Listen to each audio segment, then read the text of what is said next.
Mosaic, a daily news program from Link TV, presents a selection of news reports from independent and state-controlled broadcasters from throughout the Middle East.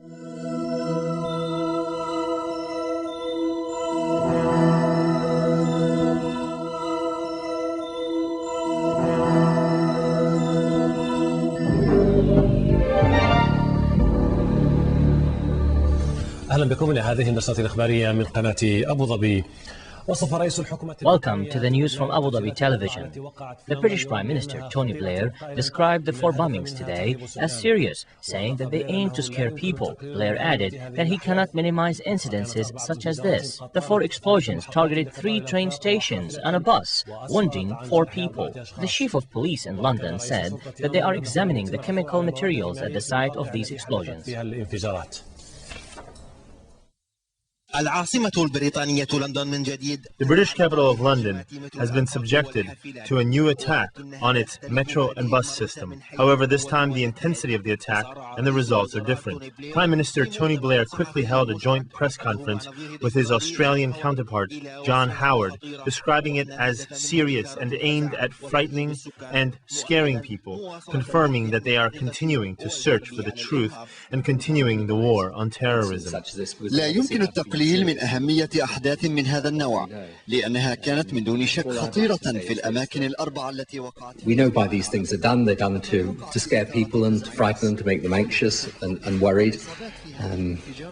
Fortunately, in this instance, there appear to have been no casualties. The police have done their very best, and the security services too, in the situation. And I think we just got to react calmly. The explosions took place at Warren Street metro station in the north, Oval Station in the south, and Shepherd Bush in the west. A short time later, an explosion went off on a bus in East London.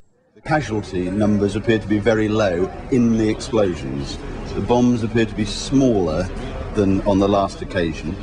But we don't know the implications.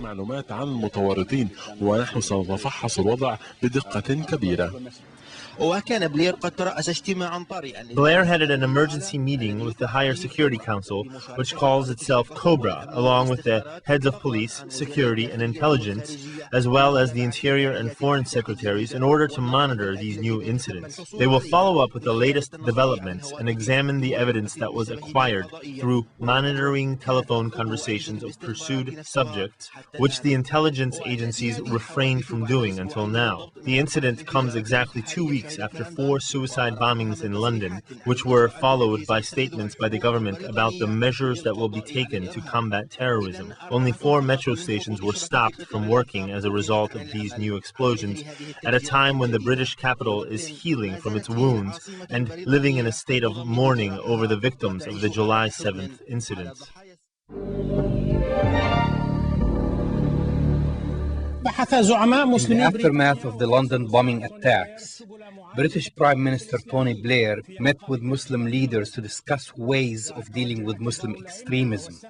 Muslim leaders, senior Muslim imams, and representatives of the British Muslim Council went to the Prime Minister's office, where they held talks with Blair for almost an hour. In a press conference, Blair confirmed that it is in everybody's interest that they come up with the right tools and mechanism in facing this bad ideology.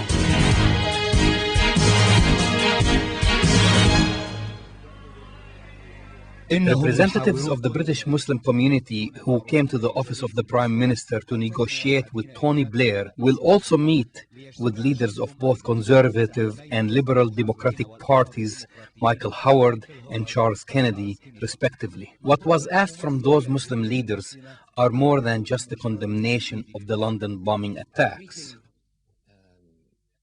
The meeting showed the willingness of the Muslim community to stand united in condemning the tragic London bombing attacks. They also agreed on finding ways to confront Muslim extremists who misinterpret the Quran. Tony Blair issued a statement amidst his meeting with Afghani President Ahmed Karzai, challenging Muslim leaders to reach out to the younger generation before what was called bad deed sellers, as Michael Howard put it. Get to them first.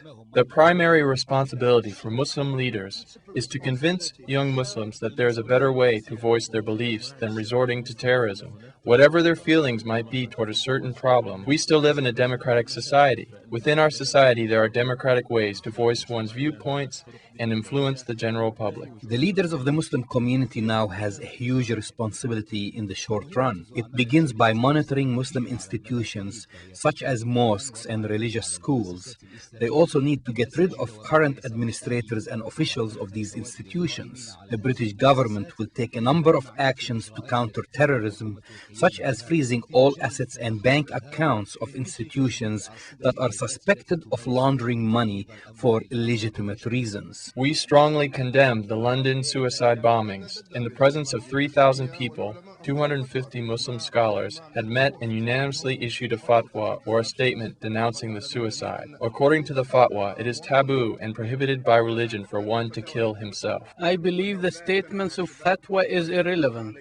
The younger generation does not abide by it. As they say in English, exercising futility. Tony Blair has invited representatives of the Muslim leadership at 10 Downing Street. However, for Blair's initiative to succeed, Muslim Parliament members urge some British newspapers to refrain from labeling Muslims as extremists. Apart from the press, it is being said that some British government officials are accusing the British Islamic Council of being run by old-fashioned and fanatic scholars. Ironically, some of those leaders had attended the meeting with Tony Blair. What we need is a strong commitment from all Muslim schools to teach Muslims that killing innocent people is taboo and prohibited by religion. Islam prohibits the killing of anyone, anywhere in the world. What can the Muslim community leaders do besides issuing a fatwa if they do not have control over mosque and Quranic schools? And should the British government talk with even a wider sector of the Muslim community?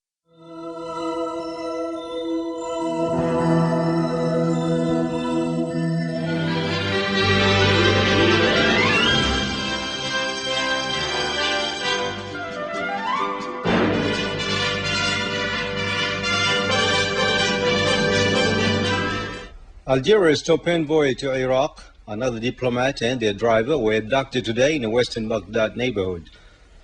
Police officials said the abduction took place in the Mansour district. Meanwhile, 2 suicide car bombings and a string of other attacks in and around Baghdad today left 15 people dead. Police and army officials said a suicide car bomber rammed into an Iraqi army checkpoint, killing 6 soldiers in Mahmoudiyah, about 20 miles south of the capital, and 13 others were injured. In another attack in Baghdad's Shia enclave of Sadr City, an employee of the Minister of Trade was killed in a drive-by shooting. In another development of surge of violence, unknown gunmen killed an army school guard in Amiriya neighborhood, western of Baghdad. And in Al-Jihad neighborhood, west of Baghdad, gunmen assassinated a police officer today.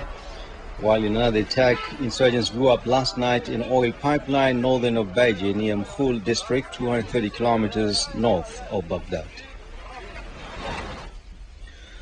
3 British soldiers are facing war crime charges in connection with the alleged inhuman treatment of prisoners in southern Iraq in 2003, brought under the International Criminal Court ICC Act. The charges of manslaughter and abuse relating to the death of an Iraqi hotel receptionist in the southern port of Basra in September 2003 are the first laid against British soldiers under the Act approved by the British Parliament in 2001. The soldiers, aged between 21 and 34, will be tried by British courts-martial and not before the International Criminal Court in The Hague. Baha Musa, 26-year-old Basra hotel receptionist, allegedly died after being inhumanly treated by British soldiers who took him to a military base after searching the hotel for weapons. In Yemen, 12 people were killed during clashes today between security forces and armed demonstrators in the second day of deadly protests against the government decision to hike fuel prices. At least 50 protesters were also wounded in the capital and at least 6 towns in the south and north, with government forces backed by army tanks and armored vehicles deployed along main roads. Yemeni army and security forces have been heavily deployed in Sana'a and other major towns in the south, where similar clashes broke out yesterday during demonstrations.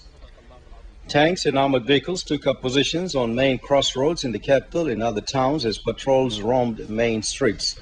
The Yemeni cabinet announced late Tuesday that it would put into effect new fuel prices as it decided to lift its subsidies to fuel products. Jewish settlers stabbed a Palestinian boy to death in the Israeli-occupied West Bank. Witnesses say a 12-year-old was ambushed by several settlers near his home at Karior village outside the Palestinian-ruled city of Nablus. Medics said he was stabbed 11 times. Meanwhile, Israeli sources said an Israeli soldier was injured today slightly when a rocket slammed an Israeli military base near Nafid Kalim settlement west of Khan Yunis. Palestinian Prime Minister Ahmed Khouray met the American envoy David Welch in Ramallah today to discuss the latest developments in the Gaza Strip, including the upcoming Israeli withdrawal from settlements in the occupied territory. The two also discussed the planned visit of U.S. Secretary of State Condoleezza Rice, who is due to arrive later today and meet both Palestinian and Israeli officials throughout the weekend. Rice stressed the importance of her visit.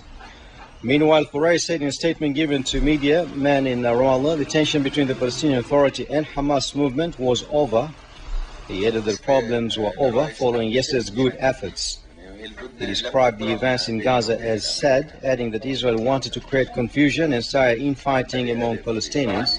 He reiterated that there's no peace and stability without establishing an independent Palestinian state with Jerusalem as its capital. Sudanese Foreign Minister Mustafa Osman Ismail held U.S. Secretary of State Condoleezza Rice's visit today, saying she had been presented with plans to stop violence against women in Darfur and normalize relations with Washington.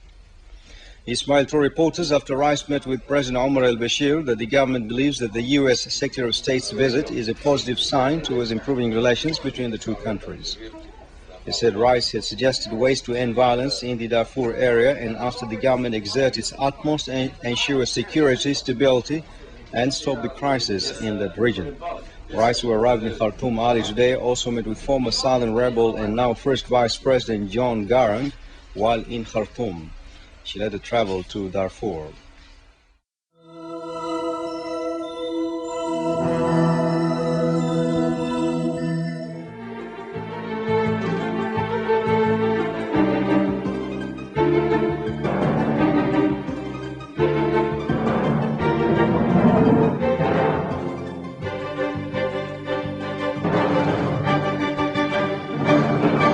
الزبيدي رئيس مصلحة الجمارك انخفاض أسعار العديد من السلع خلال الفترة القليلة المقبلة جراء تطبيق قانون التعرفة الجمركية الجديدة موضحا بأن An official from the Ministry of Interior said that disturbances and acts of violence took place in Emran and other areas in the capital. Some misguided individuals opened fire on security forces and citizens. The Yemeni news agency Saba said that these acts are illegal and unconstitutional and are worrisome to citizens because public and private properties were damaged. These acts are not peaceful democratic protests permitted by the law and constitution.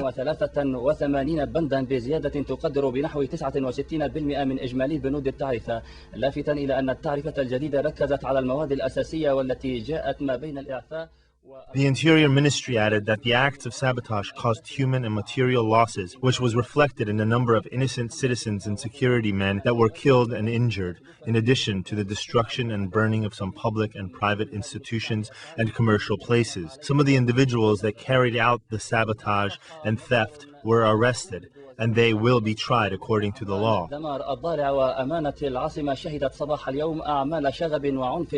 وكذا قيام البعض بإطلاق النار على رجال الأمن والمواطنين الآمنين. The Ministry of Interior praised citizens in districts where people remained calm, putting the country's national interests above everything else. Their conduct reflects their national responsibility and civility and provides the country with a suitable model that deserves to be complimented and appreciated. الاجتماعي وتمثل خروجا عن التعبير السلمي الديمقراطي الذي كفله الدستور والقانون. وأضاف المصدر لقد نتج عن تلك الأعمال التخريبية. The Ministry of Interior spokesman warned individuals who carry out acts of sabotage to harm citizens and the stability of the country and civilian society, confirming that the insiders, perpetrators, and architects of these acts of violence will be punished according to the law and constitution. الشغب والنهب للممتلكات العامة والخاصة، مؤكدا أن تلك العناصر ستحال إلى القضاء لتنال جزاءها العادل. وأشاد المصدر بموقف المواطنين في المحافظات التي سادها الأمن والهدوء والشعور بالمسؤولية والحرص على أمن واستقرار الوطن ومصالحه وتغليبها على أي نزاعات أخرى. Furthermore, the National Opposition Committee strongly condemned the act of disturbances and violence in the capital and other areas today. The Yemeni news agency Saba received a copy of a statement released by the National Committee of Opposition Parties, stating that these criminal attacks against public institutions and private properties reflect the hatred of the perpetrators who want to hinder development and cause instability. The statement also confirmed that the recent reform decisions to decrease subsidies of oil comes in the context of important economic reforms that were initiated in 1995, describing them as an important step on the road of getting rid of corruption. من جانبها أدانت أحزاب المجلس الوطني للمعارضة واستنكرت بشدة أعمال الشغب والتخريب التي شهدتها أمانة العاصمة وعدد من المحافظات اليوم، واستهدفت المنشآت العامة والخاصة وتخريب مكتسبات الوطن والمواطنين. The statement also stated that the parliamentary opposition parties condemn these criminal acts of sabotage and confirmed that they are not random and did not come out of nowhere. This was evident in the nature of the acts of sabotage. In the statement, the opposition parties expressed their sorrow to the destruction of public and private properties by the acts of violence and sabotage. They expressed their deep appreciation to efforts exerted by the security men to maintain security and stability. لم تأتي من فراغ أو عشوائية، وإنما عمل إجرامي دبر في ليل، وهذا ما تؤكده الشواهد لتلك الممارسات التخريبية.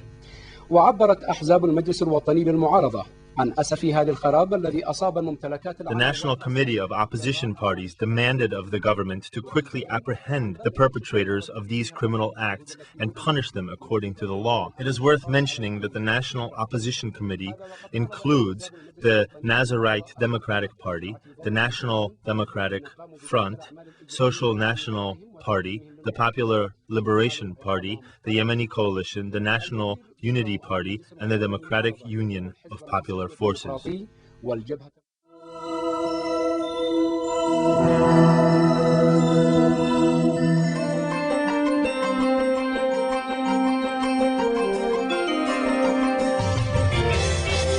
Lebanon's opposition leader Michel Aoun called for normal and balanced relations between Lebanon and Syria following Damascus' withdrawal of its troops in April. Aoun, a former army commander who fought Syrian troops during the last years of Lebanon's 1975 to 1990 civil war and now heads the largest Christian bloc in parliament, also promised to hold Lebanon's new government accountable for corruption and predicted that the cabinet's much-promised reforms would fail.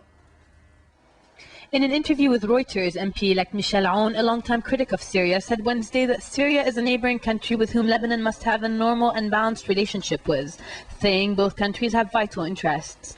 He said, quote, "We can be on good terms with Syria if Syria respects our vital interests and we respect Syria's." Relations between Beirut and Damascus have come under increasing tension following the February assassination of former Prime Minister Rafik al-Hariri, which led to the withdrawal of Syrian troops after a 29-year presence. Aoun leads the 21-member parliament bloc expected to be the backbone of opposition to the country's first government since Syrian troops quit. Following weeks of bickering over portfolios, Prime Minister Fuad Siniora announced a 24-member cabinet on Tuesday that excluded the followers of Aoun, who declined Siniora's invitation to join the newly formed cabinet after Aoun's demands for 4 ministers were rejected. The cabinet, dominated by an anti-Syria coalition, included a member of Hezbollah as minister for the first time. Aoun, who fell out with the established anti-Syria opposition, described himself as Lebanon's counter-power. He said he would fight to prevent parliament becoming a rubber stamp for the executive, saying that the fight against corruption would be the axis of his political action. Aoun accused the government of corrupting the spirit of the Syria revolution, referring to the massive street protests that swept Beirut following Hariri's murder. The MP-elect said that the majority of the political parties now in the government are involved in corruption, adding that, quote, "You can't ask somebody who has destroyed the country to rebuild it." Aoun stressed that there is a need to change politicians, saying that reform is not possible with the same people. Aoun also accused the majority in parliament of postponing appointment of constitutional council members to avoid deciding on electoral challenges. Aoun, who returned in May from nearly 15 years in exile in France, also said Lebanon needed to reform its precarious political system built on sectarian loyalties and overhaul its security apparatus now that the Syrian troops are gone. He added that the cabinet needed to fight corruption, enact economic reform and tackle debt. In a news conference, Aoun expressed his hope that the new government would be able to ease the current difficulties facing the Lebanese people, most recently witnessed due to the crisis lingering on the Lebanese-Syrian borders. When asked whether he would be willing to cooperate with Lebanese Forces leader Samir Jaja, Aoun said that if they agreed on issues, they would cooperate, and if they did not, they would democratically express their points of views. Aoun said that a number of challenges would face the cabinet, pointing to the shape of international pressures exerted on the country to implement UN Security Council Resolution 1559. With the departure of the Syrian forces from Lebanon, the United Nations wants to help the Lebanese government expand its military presence in the south.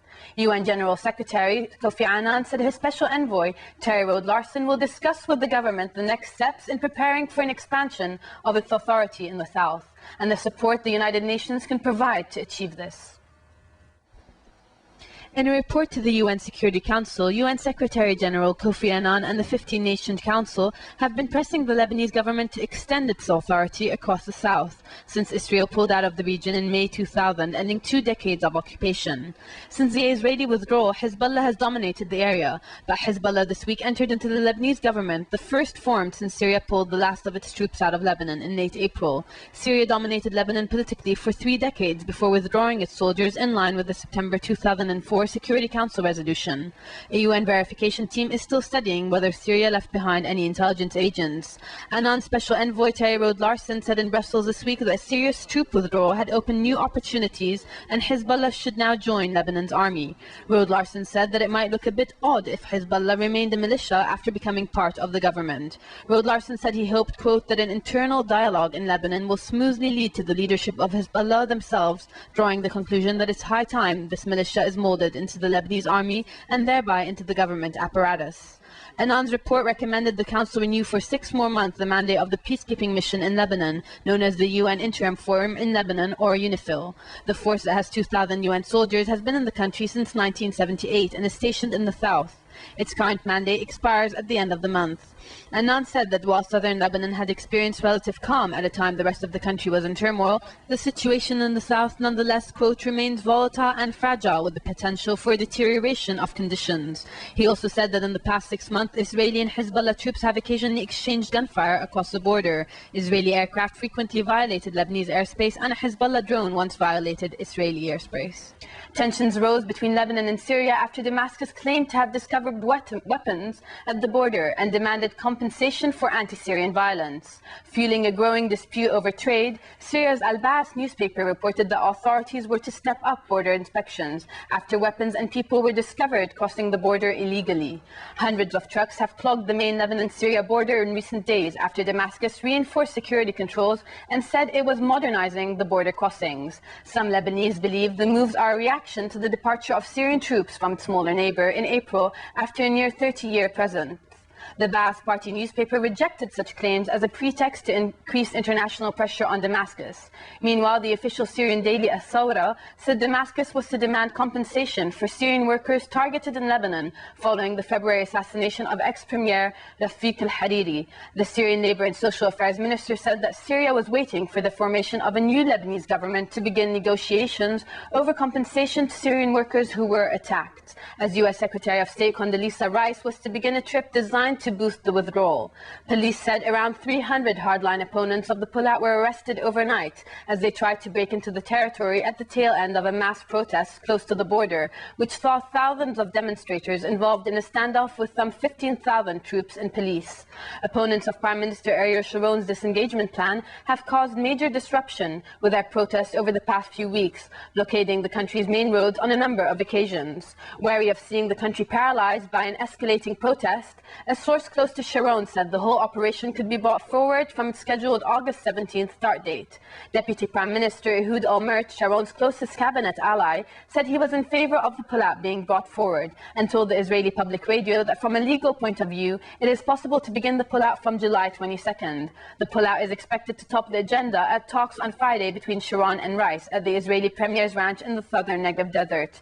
Rice is also due to hold talks with Foreign Minister Silvan Shalom and Defense Minister Shaul Mofaz during the course of a 3-day trip to Israel and the West Bank, which should see her arrival on Thursday night.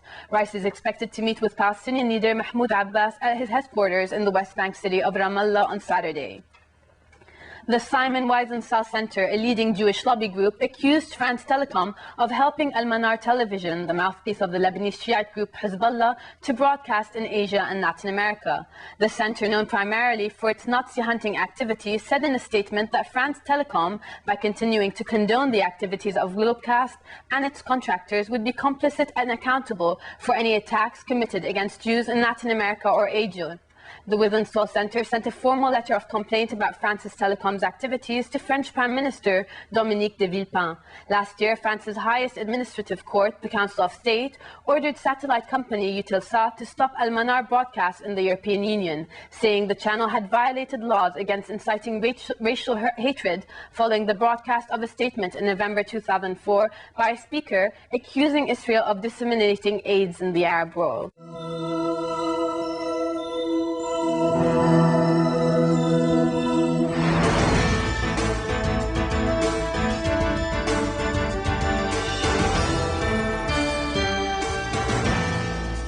The Islamic Al-Aqsa Association uncovered a scheme of construction work being done in an old Islamic cemetery in the town of Beit Dajan in the county of Jaffa. Leveling and digging up tombs in the grave sites is being done under the command of what is called Israeli Antiquity Authority. The Islamic Al-Aqsa Association organized a demonstration requesting an immediate halt to refrain from any further violation of Muslim holy sites. It is becoming very common to see Arab and Muslim cemeteries being desecrated, especially in the 1948 Palestinian occupied territories. Beit Dajan, which was destroyed in the War of 1948, is now facing even more destruction on the hands of the Israelis. The Islamic Al-Aqsa Association pointed out that the Israeli Antiquity Authority is doing some construction work and digging up tombs in the old Muslim grave site, which goes back to the end of the Muslim Mameluki era. From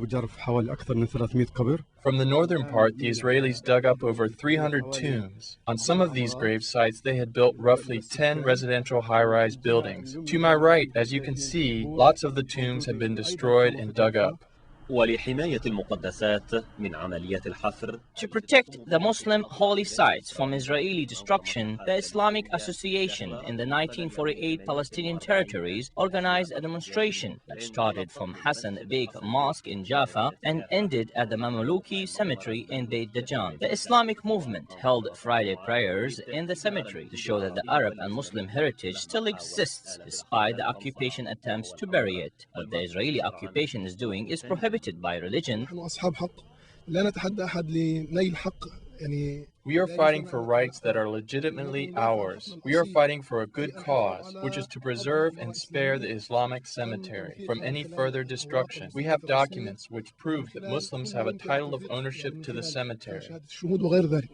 The town of Beit Dajan goes back in history to the period of Canaanites, in which the Caliph Hisham ibn Abd al-Malik had built a palace of white marble. After Beit Dajan was destroyed in 1948, 4 settlements were constructed on the site. In preparation for the construction of settlements, Arab homes were demolished and leveled to the ground. The Israeli Antiquity Authority continues its policy of violating Palestinian holy sites in an attempt to wipe out any evidence of Arab and Muslim heritage and any remaining roots even under the ground. Khadr Shaheen, Al-Alam Television from Jaffa City, occupied Palestine. The views expressed on Mosaic are not those of Link TV or its sponsors, but of the broadcasters themselves. Mosaic is made possible by a grant from the John S. and James L. Knight Foundation. which promotes journalism excellence worldwide and invests in the vitality of 26 U.S. communities. And the William and Flora Hewlett Foundation. Additional support is provided by the Firedoll Foundation and Henry and Virgilia Dakin.